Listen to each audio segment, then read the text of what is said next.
I would like to use problem 24-27A from the end of the chapter in your textbook to give you an example of the different costs that we can generate when we are using activity-based costing with multiple cost pools and multiple allocation bases compared to a single rate system.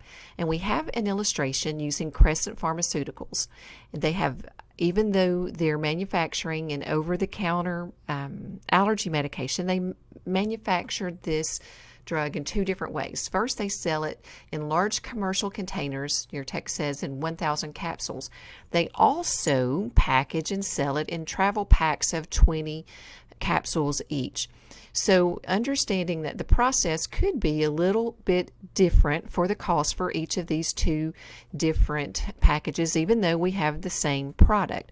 So the book has given us the different activity pools: materials handling, packaging, quality assurance, and they've also shared with us the allocation base, or the drivers. So the number of kilos being manufactured and shipped are what drives our handling cost.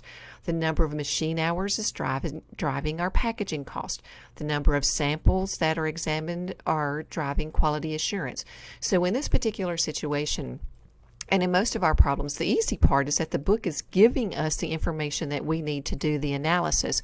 But in the real world, you may be, even though you may not be an accountant, you may be the one responsible for helping an organization decide, well, what are our major activity pools and what are the activities that are driving those pools? And then be given the responsibility to measure the kilos or the machine hours or the number of samples. So we're given that information here. We're also given information about the actual production of the commercial containers and the actual travel packs. How much weight do we have in commercial versus travel? How many machine hours between the two? Number of samples. And so the first thing that we're asked to do is to calculate this predetermined overhead allocation rate for each activity. So we have to understand how the materials cost, packaging cost, quality assurance get allocated to the total cost of our product. And remember, we have direct material, direct labor, and indirect materials and labor. And that's what the indirect material and labor is what we're trying to focus on allocating at this point. So we need to know our total. Notice it says estimated overhead, estimated indirect cost. What are our indirect material and labor costs? And so we know that these indirect overhead costs are our materials handling, packaging, and quality assurance. So if we calculate our total materials cost of $96,000, we know that it's driven by kilos, 24,000. So it cost us $4 per kilo. Our materials handling cost is $4 per kilo. Our packaging, if we know that the total estimated, and this is estimated packaging, is $207,000, and we know it's driven by machine hours, then we can see here $207,000 estimated overhead cost for packaging divided by the estimated number of machine hours. Once again, for quality assurance, estimated overhead and estimated cost and quality assurance, and the estimated number of samples that are driving quality assurance cost. Because what we're trying to do is to identify on the front end, how can we identify the estimated cost of our product and then compare it to what we are actually spending on our product to see if we are on budget. So we have estimated that it will cost us $4 per kilo in materials handling, $50 per machine hour for packaging, and $60 per sample for quality assurance. So these are the overhead rates that we would use to allocate materials cost, packaging cost, quality assurance cost to our products, those that are shipped commercially and those that are shipped in travel packs. So now that we know this predetermined overhead rate, it says use those activity-based costs. Okay, we want to compute the activity-based cost per unit.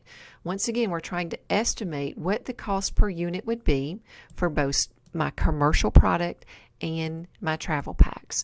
And so, once again, we're looking at these indirect costs here. So if we're looking at commercial handling, we realize that we've calculated $4 per kilo from materials handling. How many kilos do we handle in the commercial containers? Well, we've been provided that information. There are 14,000 kilos handled in the commercial rim. Now notice there are only 5,400 kilos handled in the travel packs. So if we're calculating materials handling for the travel pack, it's still $4 per kilo, as we figured out. But we're only talking about 5,400 kilos. We're not shipping in bulk here. This is our travel packs. For packaging, we'd estimated $50 per machine hour. So whether it's commercial containers or travel packs, we're looking at $50 per machine hour.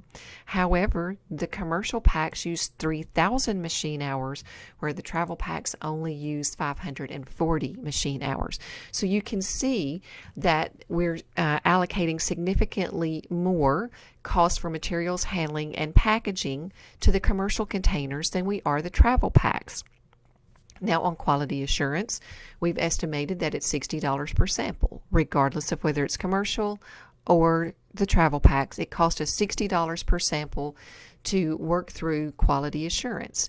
Now, we're evaluating only 400 samples in the commercial containers, as we see here, compared to 810 samples in the travel packs. So for whatever reason in this particular industry, okay, we're having to test quality assurance in more samples for the travel packs than we are in the bulk containers. And we can see that results in 48,000 of quality assurance in the travel packs versus only 24 in the commercial containers. So using the predetermined overhead rates that we've established above, we can determine the total cost: $230,000 for commercial, $97,200 for travel packs. And if we want to drill that down to cost per unit, we simply divide by the number of units produced in commercial, 4,000, versus the number of units produced in travel packs, which is 54,000. And we end up with a cost per unit of $57.50 in our commercial containers of 1,000 capsules, and we end up with only $1.80 per unit in our travel packs that are being distributed. So even though we're manufacturing the same drug, they're being shipped and delivered and packaged differently, and we need to understand how those costs impact our, even though it's the same product, they impact the commercial container shipments and the travel pack shipments differently. Now that we've used ABC costing by identifying all the different cost pools, materials, packaging, quality assurance, and we identified the different cost drivers for those, let's compare this to what would happen if we just had a single plant-wide overhead allocation rate. And in this case, it said we're simply saying that it cost me $153 per machine hour to manufacture my product. We've simply said I have one overhead rate cost pool, and I have one overhead cost driver. So all of the overhead has been lumped into one pool, and one activity driver is the machine hours. So they have used that method to come up with $153 per machine hour.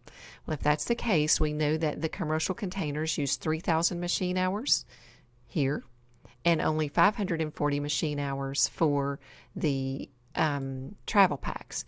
So if I take $153 per machine hour at 3,000 hours and then at 540, I come up with $459,000 in total cost for the commercial versus 82. If I divide by the number of units that I've produced, we have $114.75 for commercial and $153 for travel packs.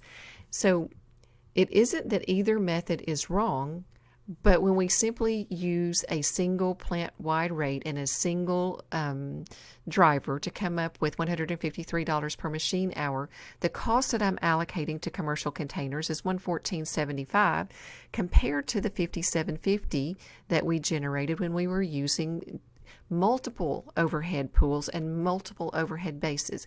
This cost is more accurate than the $114.75. Using a single plant-wide rate, I am allocating too much indirect cost to my commercial containers, and I am under allocating cost to my travel packs, $153 compared to $180.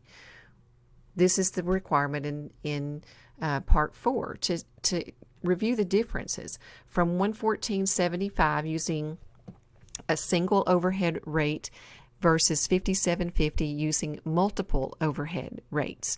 And we can see that we are applying too much overhead using the traditional system to the commercial containers, and we were not applying enough overhead using the traditional system to the travel packs. And why are we doing this? Because even though we're manufacturing an over-the-counter allergy pill, the way it is being packaged and delivered in the commercial containers versus the travel packs is different. And we need to understand that the way we use our resources, specifically our indirect resources, for commercial packs versus travel packs is significantly different. And in this particular situation, we can see a significant difference, $57.25 being over allocated with the traditional system. Only 27-cent difference in our travel packs, but this may not seem relevant. However, if I can only sell my travel pack for $3 a unit and my gross profit is only 50 or 60 cents a unit, then 27 cents of under allocated cost could make a difference in my pricing and in my gross profit. So I simply want you to understand the difference in using the ABC method, where we identify multiple activities, materials, packaging, quality. We identify multiple drivers of these costs, number of kilos, number of machine hours, number of samples. So when we can drill down to more pools and more drivers, we can come up with more accurate cost per unit. However, we have to be able to identify these pools, we have to be able to identify the drivers, and we have to be able to measure both of them accurately. So if you're a business owner or you're a plant manager, it will be up to you to decide whether it is cost beneficial to stick with a single manufacturing overhead rate or to try to break your costs down into different activity levels and activity pools.